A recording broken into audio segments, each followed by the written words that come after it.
வணக்கம் ஃப்ரெண்ட்ஸ். இன்றைக்கி நம்ம பெஸ்ட்டு கிச்சனில் என்ன பார்க்க போகிறோன்னா தேங்காய் பால் ரசம் தான் பார்க்க போகிறோம். வாங்க வீடியோக்குள்ளே போகலாம், செய்முறையை பார்க்கலாம். அடுப்பு பற்ற வச்சுட்டேன், சட்டியை தூக்கி அடுப்பில் வச்சுட்டேன். சட்டி சூடாகட்டும். சட்டி சூடான உடனே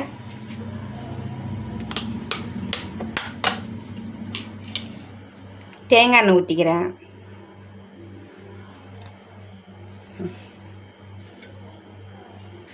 தேங்காய் எண்ணெய் ஊற்றிக்கிறேன். தேங்காய் எண்ணெய் சூடாகட்டும்.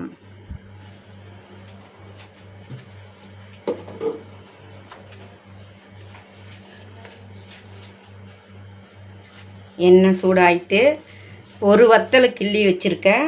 ஒரு அரை ஸ்பூன் கடுகு போட்டுக்கலாம். கடுகு பொரிஞ்சு வரட்டும். நல்லா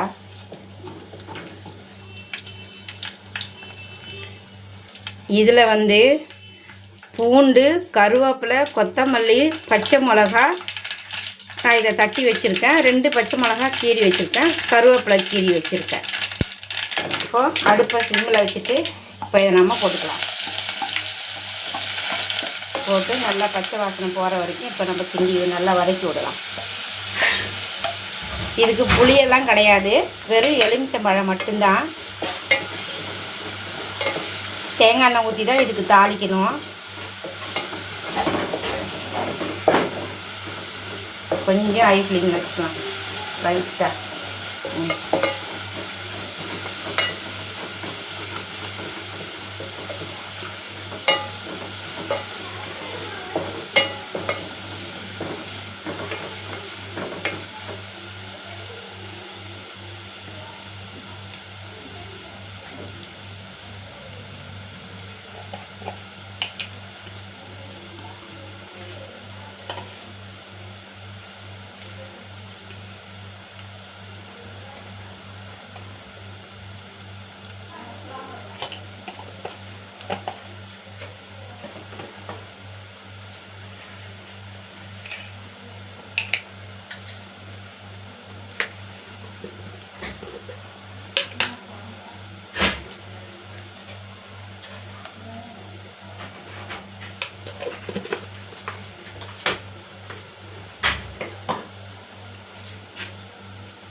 நல்லா வதங்கி வந்துருச்சு பாருங்கள். இப்போ இந்த ஸ்டேஜில் தக்காளி 2 பழம் நல்லா பிணைஞ்சி வச்சுருக்கேன். தக்காளியை போட்டுக்கிறேன். நல்லா தக்காளி பச்சை வாடை போகிற வரைக்கும் ஒரு 2 நிமிஷம் நல்லா அது வதங்கி வரட்டும். இப்போது நல்லா வதங்கி வந்துருக்கு பாருங்கள். ஒரு 2 நிமிஷம் நல்லா அதை பச்சை வாடை போகிற வரைக்கும் நல்லா வதங்கி வந்திருக்கு.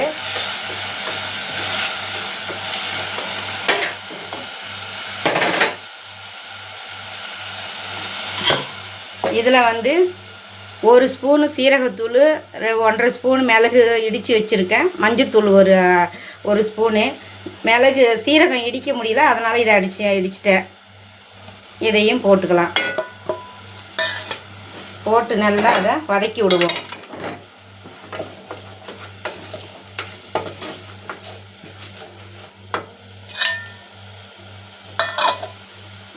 பச்சை வாடை போகிற வரைக்கும் ஒரு நிமிஷத்துக்கு நல்லா அதை வதக்கி விடுவோம்.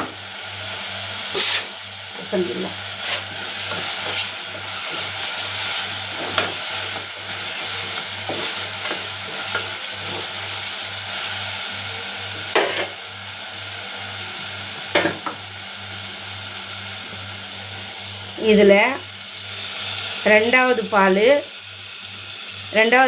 3வது பால் இதை எடுத்து வச்சுருக்கேன். இதை ஊற்றிக்கிறேன்.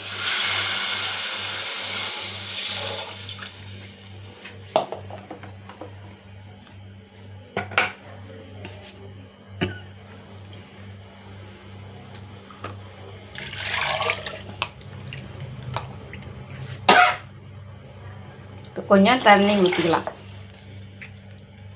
தலைப்பால் எடுத்து வச்சுருக்கேன். இது கொதித்து இறக்க போகிற ஸ்டேஜில் அந்த தலைப்பாலை ஊற்றி இறக்கிட வேண்டியதுதான்.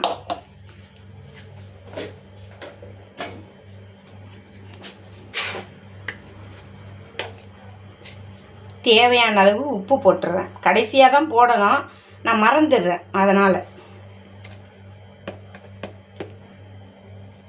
ஒரு 1/4 ஸ்பூன் அவ்வளோதான்.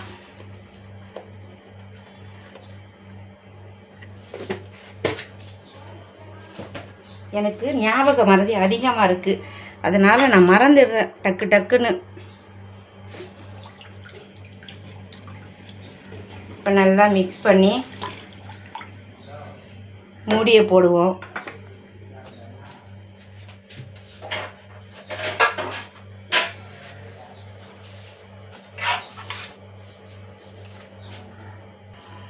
இப்போ இதுக்கு மூடி போட்டு ஒரு 5 நிமிஷம் கழித்து பார்க்கலாம். இப்போ ரசம் கொதிச்சிச்சான்னு பார்க்கலாம். இப்போது ஏன்னா ரொம்ப நேரம் ஆகிட்டு 5 நிமிஷம் ஆகிட்டு இல்லை, அது கொதிச்சிச்சான்னு பார்க்கணும்.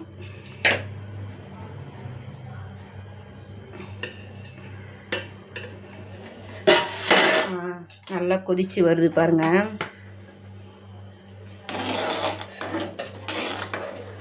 பார்த்தீங்களா, தேங்காய் பாலை கொதிக்க விட்டால் இப்படி தான் ஆயிரும். அதுக்காக தான் 2வது பாலும் 3வது பாலும் ஊற்றினேன். இப்போது இந்த ஸ்டேஜில் வந்து புளிப்புக்கு லெமன் ஜூஸ் எடுத்து வச்சுருக்கேன், ஒரு பழம், அது ஊற்றிக்கலாம்.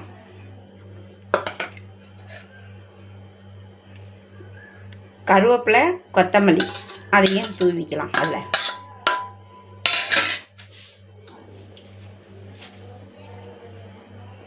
பெருங்காயம். ஓகேங்களா, ரசம் ரெடி. இப்போ லெமன் ஜூஸ் ஊற்றியாச்சு பார்த்தீங்களா. இதுக்கப்புறம் நம்ம வந்து அதை கொதிக்க வைக்கக்கூடாது. இப்போ அடுப்பை ஆஃப் பண்ணிவிட்டு இதை பாருங்கள், தலைப்பால் எடுத்து வச்சுருக்கிறேன். ஒரு கிண்ணத்துக்கு ஒரு தேங்காய் எடுத்தேன், அது தலைப்பால் எடுத்து வச்சுருக்கேன். இப்போ அதை தலைப்பாலையும் இப்போ அதில் ஊற்றிக்கலாம். ஊற்றி நம்ம மூடி போட்டுடலாம். இவ்வளோதாங்க, தேங்காய் பால் ரசம் ரெடி ஆயிடுச்சு.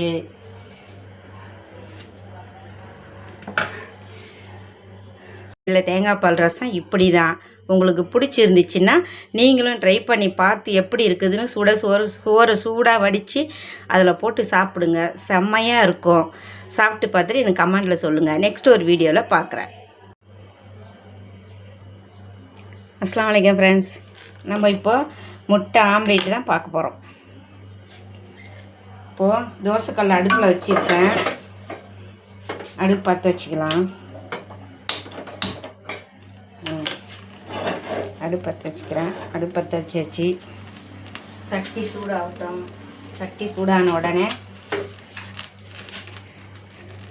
2 முட்டை, மிளகு, சீரகத்தூள், சோம்புத்தூள், மஞ்சத்தூள், உப்பு போட்டு நல்லா அடித்து வச்சுருக்கேன்.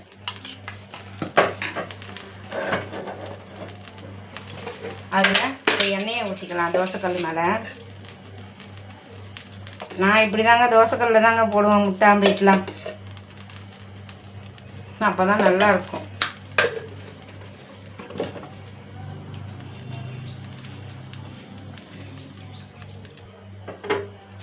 இப்போ இதுக்கு முட்டை மேலே இது தோசைக்கல்லில் எண்ணெய் ஊற்றியாச்சு. இப்போ முட்டையை ஊற்றுவோம்.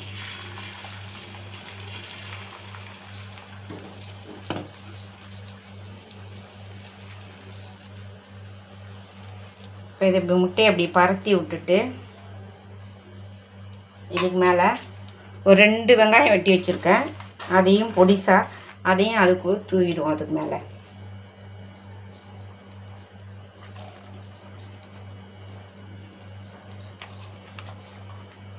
முட்டையிலே அடித்து ஊற்றி செய்யலாம். நம்ம இப்படியும் செய்யலாம்.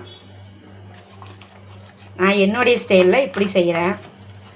உங்களுக்கு அது எப்படி செய்யலான்றத உங்களுடைய விருப்பம். நீங்கள் எப்படி வேணாலும் செய்யுங்க. இப்போ இதுக்கு மேலே இந்த முட்டையை ஊற்றிடலாம்.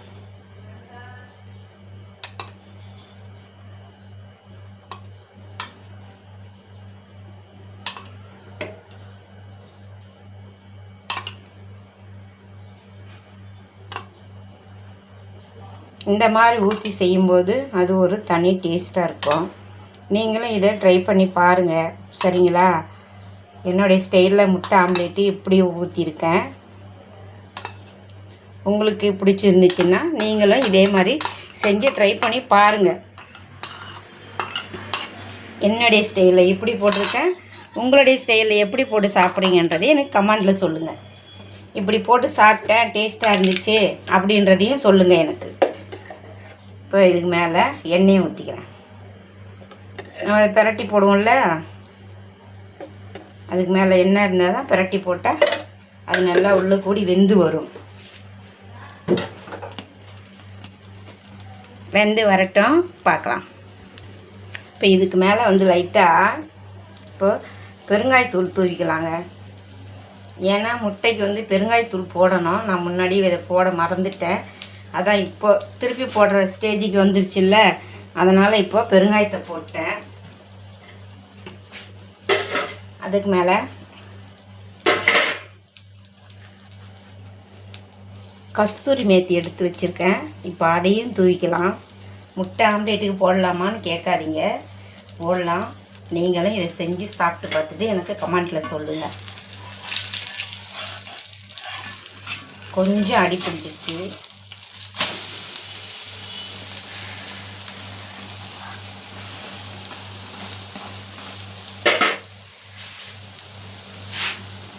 இப்போது முட்டையை திருப்பி போட்டுக்கலாங்க. பார்த்தீங்களா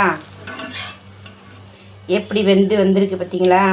மாஷா அல்லாஹ், ஜோராக வந்திருக்கு. மணமும் நல்லா இருக்குது. சரிங்களா? தேங்காய் பால் ரசத்துக்கும் இந்த முட்டைக்கும் காம்பினேஷன் சூப்பராக இருக்கும். நீங்களும் இதை செஞ்சு சாப்பிட்டு பாருங்கள். சாப்பிட்டு பார்த்துட்டு எனக்கு கமெண்ட்டில் சொல்லுங்கள். சரிங்களா? எப்படி இருந்ததுன்ட்டு. இப்படி தாங்க முட்டை ஆம்லேட்டு, இப்படி தான் வெந்துருச்சு. இந்த கஸ்தூரி மேத்தியெல்லாம் போட்டு செய்யும்போது அது ஒரு தனி டேஸ்ட்டு. வெங்காயமும் நல்லா வெந்துருச்சு, முட்டையும் நல்லா வந்திருக்கு. பாருங்கள். பிடிச்சிருந்தா நீங்களும் இதை ட்ரை பண்ணி சாப்பிட்டு பார்த்துட்டு எனக்கு கமெண்டில் சொல்லுங்கள். கட்டாயமாக பிடிச்சிருந்தா லைக் பண்ணுங்கள், சப்ஸ்கிரைப் பண்ணுங்கள், ஷேர் பண்ணுங்கள், கமெண்ட் பண்ணுங்கள், பெல் ஐக்கானை கிளிக் பண்ணுங்கள். என்னுடைய சேனல் சப்போர்ட் பண்ணுங்கள். நெக்ஸ்ட் ஒரு வீடியோவில் பார்க்குறேன்.